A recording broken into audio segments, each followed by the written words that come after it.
nibwo buzima tubayemwo tubamwo buri munsi. Isi niko imeze. Sara nawe yavutse nk'abandi bana, yarafise mama wiwe nk'uko abandi bana bose bagira abavyeyi, ahagira papa wiwe nk'abandi bana bose, nk'uko ata muntu avuka ku giti, bose tuva ku bantu.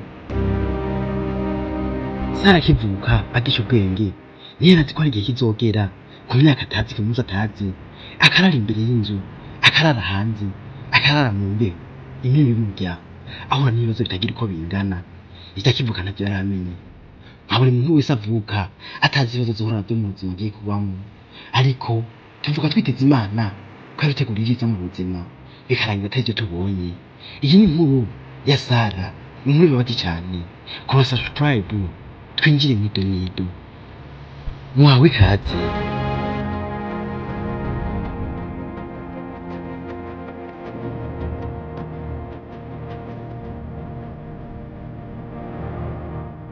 Ku myaka 6 gusa Sara agitangura mw'ishuri mu mwaka wa mbere, abavyeyi be bagize ibibazo.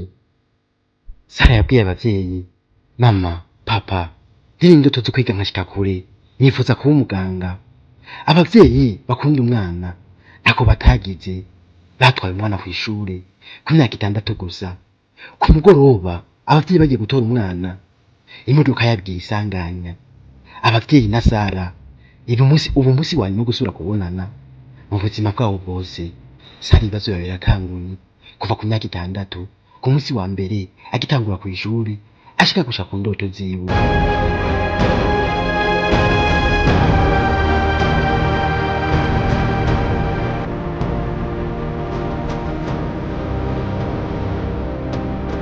Sara bamukwiye nk'umwana w'igihugu, ariko reka manze mbwire ko gifise umuvyeyi uriko uranyumviriza. Umuvyeyi umubungabunge, umuvyeyi umushimire, ni kimwe kibura ntikiboneke mu buzima. Ibi ubizi neza ni Sara. Sara yabuze abavyeyi, ubuzima bwiwe n'indoto ziwe biba birapfuye ko bishikira abana benshi bo muri gihugu ndetse no hanze y'igihugu.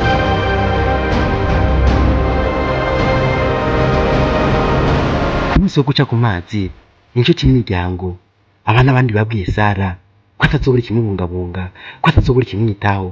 Bamuremesha nk'umwana, bamubwira ko gifise abandi bavyeyi benshi, abazi n'abatazi, ariko tutarazi. Herazi igihe kimwe, ijoro rimwe, umunsi umwe, azorara mw'ibarabara, ba bavyeyi bose bamubwira bamuhunze, ata n'umwe abona umwitayeho canke ukimukunda. Ibi nivyo vyaje kuba kuri Sara kw'iki myaka 17 y'amavuko.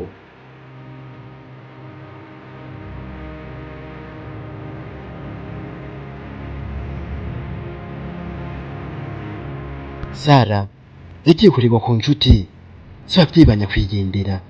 Baramufashe neza mu ntango, ibintu vyari bimeze neza, bakoresha imitungo yasizwe n'abavyeyi biwe.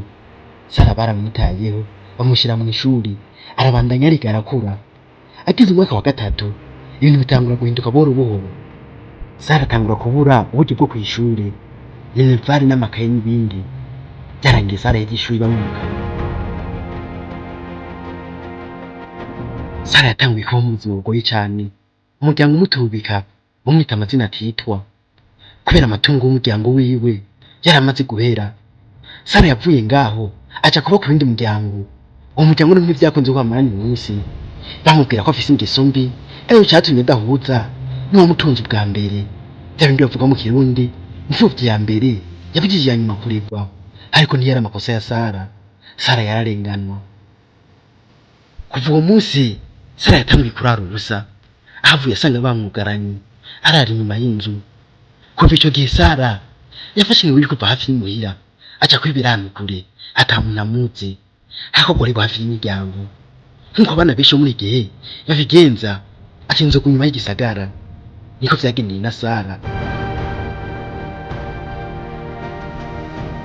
Kuba umuryango wifise ugatangura gusabiriza ni ikintu kigoye cane, ni ikintu kimaramaje.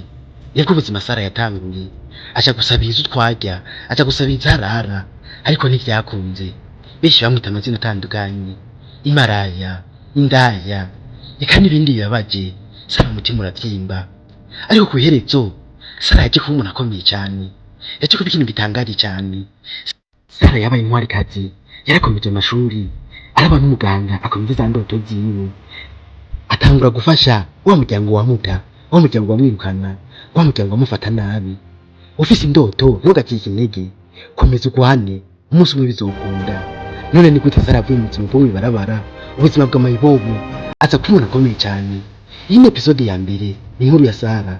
Ukora subscribe ukamenya iherezo ry'iyi nkuru uko vyagenze. Life story ni inkuru, ubuzima n'amateka.